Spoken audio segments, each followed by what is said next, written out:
Hello students, स्वागत है आप सभी का आपके अपने YouTube channel Prince food education में। आज की क्लास में हम आपको शिक्षा के दार्शनिक परिप्रेक्ष्य के टॉप 10 इंपॉर्टेंट लॉन्ग क्वेश्चन बताएंगे जो परीक्षा की दृष्टि से बहुत इंपॉर्टेंट हैं। पहले क्वेश्चन की बात कर लेते हैं।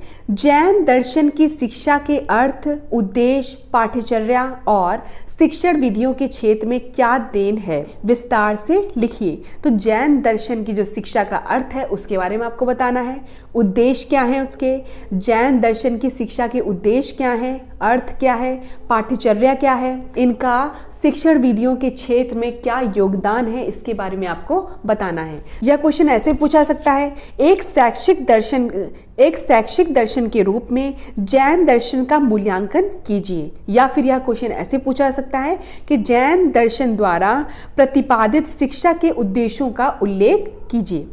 ठीक है, तो क्वेश्चन आपको तैयार कर लेना है कि जैन दर्शन की शिक्षा के अर्थ क्या हैं, उसके उद्देश्य क्या हैं, पाठ्यचर्या और शिक्षण विधियों के बारे में आपको तैयार कर लेना है। तो क्वेश्चन कैसे भी पूछा है कि शिक्षा के अर्थ बता दीजिए, जैन दर्शन की शिक्षा के अर्थ बता दीजिए, या उद्देश्य बता दीजिए, या पाठ्यचर्या और शिक्षण विधियों के बारे में बता दीजिए, तो आप उनको अच्छे से बता सकेंगे। ठीक है, नेक्स्ट क्वेश्चन है, बौद्ध दर्शन के मूल सिद्धांत क्या है, उनके आधार पर बौद्धों ने शिक्षा के उद्देश्य, पाठ्यचर्या और शिक्षण विधियों को किस रूप में प्रभावित किया है।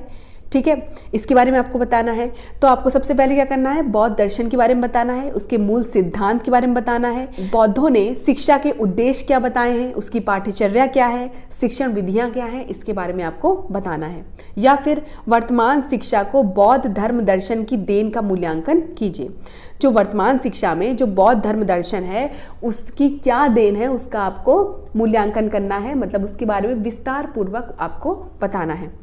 नेक्स्ट क्वेश्चन है, आदर्शवाद जीवन के भौतिक व वैज्ञानिक तथ्यों की अपेक्षा मानव अनुभव के आध्यात्मिक पक्षों पर अधिक बल देता है। इस कथन को स्पष्ट करना है।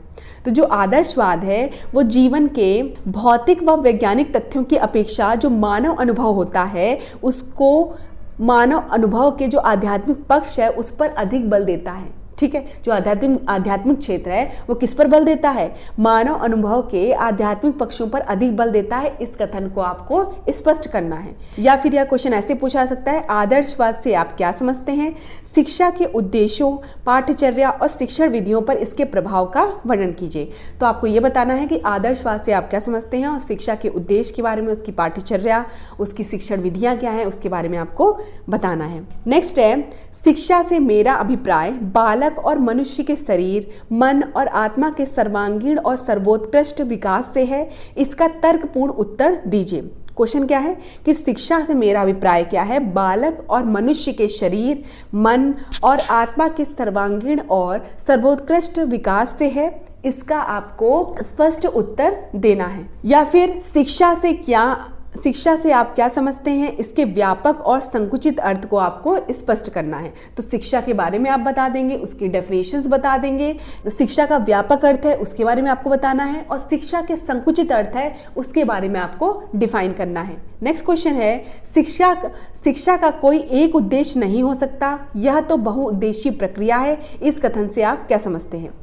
क्वेश्चन क्या है कि शिक्षा का कोई एक उद्देश्य नहीं हो सकता, इसका मतलब है शिक्षा के कई उद्देश्य हैं। तो शिक्षा का कोई एक उद्देश्य नहीं हो सकता, यह बहुउद्देशीय प्रक्रिया है। तो इसके बारे में आपको स्पष्ट करना है। ठीक है, या फिर यह क्वेश्चन ऐसे पूछा जा सकता है कि शिक्षा के मुख्य उद्देश्यों का उल्लेख कीजिए। वर्तमान भारत में शिक्षा के क्या उद्देश्य होने चाहिए और क्यों होने चाहिए। नेक्स्ट क्वेश्चन है, शिक्षा के औपचारिक और अनौपचारिक अभिकरणों के अंतर को स्पष्ट कीजिए और बच्चों की शिक्षा में किसी एक अनौपचारिक अभिकरण के कार्यों का वर्णन कीजिए। तो जो औपचारिक अभिकरण है और अनौपचारिक अभिकरण है उनके बारे में आपको स्पष्ट बताना है। शिक्षा के औपचारिक, अनौपचारिक एवं निरौपचारिक के अंतर को स्पष्ट कीजिए कि औपचारिक शिक्षा क्या होती है, अनौपचारिक शिक्षा क्या होती है, निरौपचारिक शिक्षा क्या होती है, और साथ में इनके अंतर को भी आपको स्पष्ट करना है। नेक्स्ट क्वेश्चन है, बच्चों का वास्तविक विकास उसके समाज में ही होता है। इस कथन की विवेचना कीजिए कि जो बच्चों का विकास है वो समाज में रहकर ही हो सकता है। इस कथन को आपको स्पष्ट करना है। या फिर भारतीय समाज की विशेषताओं का वर्णन कीजिए और बच्चों की शिक्षा में उसके प्रभाव की विवेचना कीजिए। तो भारतीय समाज की विशेषताओं का वर्णन करना है और बच्चों की शिक्षा में उसके प्रभाव की विवेचना करनी है। नेक्स्ट क्वेश्चन है, गिजुभाई के जीवन पर प्रकाश डालिए और उनके शैक्षिक कार्यों का वर्णन कीजिए। गिजुभाई के बारे में आपको बताना है, उनके जन्म के बारे में बताना है, उनकी शिक्षा के बारे में बताना है और साथ में आपको गिजुभाई की रचनाओं के बारे में बताना है। उनका जो शैक्षिक कार्य है, उन्होंने जो किया है, क्षेत्र में योगदान दिया है, उनकी जो बुक्स हैं दिवा स्वप्न, ठीक है, इस तरह की जो कार्य किए उन्होंने, शैक्षिक कार्य किए, उनके बारे में आपको वर्णन करना है, ठीक है। या फिर टैगोर आधुनिक भारत में शैक्षिक पुनरुत्थान के सबसे बड़े पैगंबर थे, इसकी विवेचना करनी है कि जो टैगोर हैं वो आधुनिक भारत में शैक्षिक पुनरुत्थान के सबसे बड़े पैगंबर थे, इसके बारे में आपको बताना है। तो जो रविन्द्रनाथ टैगोर थे उनके जन्म के बारे में बताना है, ठीक है, उनकी रचनाओं के बारे में बताना है, उनकी शिक्षा के बारे में बताना है और उन्होंने जो शैक्षिक कार्य किए हैं उनके बारे में भी आपको बताना है। नेक्स्ट क्वेश्चन है, प्रयोजनवाद से आप क्या समझते हैं? प्रयोजनवाद द्वारा निश्चित पाठ्यचर्या निर्माण के सिद्धांतों की विवेचना कीजिए। तो प्रयोजनवाद के बारे में आप बताएंगे। प्रयोजनवाद द्वारा निश्चित पाठ्यचर्या निर्माण के सिद्धांतों की आपको व्याख्या करनी है। या फिर आधुनिक युग में इन सिद्धांतों का प्रयोग कहाँ तक किया जा सकता है? तो आपको क्या बताना है? प्रयोजनवाद के बारे में बताना है। प्रयोजनवाद द्वारा निश्चित पाठ्यचर्या निर्माण के सिद्धांतों की आपको व्याख्या करनी है और साथ में आपको ये भी बताना है कि आधुनिक युग में इन सिद्धांतों का प्रयोग कहाँ तक किया जाता है। नेक्स्ट क्वेश्चन है और लास्ट क्वेश्चन है, यथार्थवाद मनुष्य को आध्यात्मिकता की भूल भुलैया से निकालकर उसे वास्तविक जीवन को सुखमय बनाने की ओर अग्रसर करता है। इस कथन से आप क्या समझते हैं? इसमें क्वेश्चन क्या है कि जो यथार्थवाद है वह मनुष्य को आध्यात्मिकता की भूल भुलैया से निकालकर उसे वास्तविक जीवन को सुखमय बनाने की ओर अग्रसर करता है।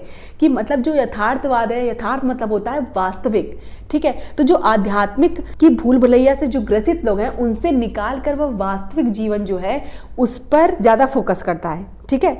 तो उसको जीवन को, जो वास्तविक जीवन है उसको सुखमय कैसे बनाया जा सकता है, इसकी ओर अग्रसर करता है। या फिर यह क्वेश्चन ऐसे पूछा सकता है कि यथार्थवाद के विकास में किन दार्शनिकों का विशेष योगदान रहा है। तो आपको पहले यथार्थवाद के बारे में बताना है कि यथार्थवाद मतलब होता क्या है। इसके बाद में आपको जो दार्शनिक है उनसे रिलेटेड उनके बारे में आपको बताना है, ठीक है। तो आज क्लास में हमने 10 मोस्ट इंपॉर्टेंट लॉन्ग क्वेश्चन के बारे में जाना, ठीक है। सभी पीडीएफ लेने के लिए आप हमारे व्हाट्सएप नंबर 9580886699 पर मैसेज कर सकते हैं। सभी सब्जेक्ट की प्लेलिस्ट का लिंक डिस्क्रिप्शन बॉक्स में दिया गया है, वहां से जाकर आप सभी क्लासेस देख सकते हैं। धन्यवाद, मिलते हैं अपनी नेक्स्ट क्लास में।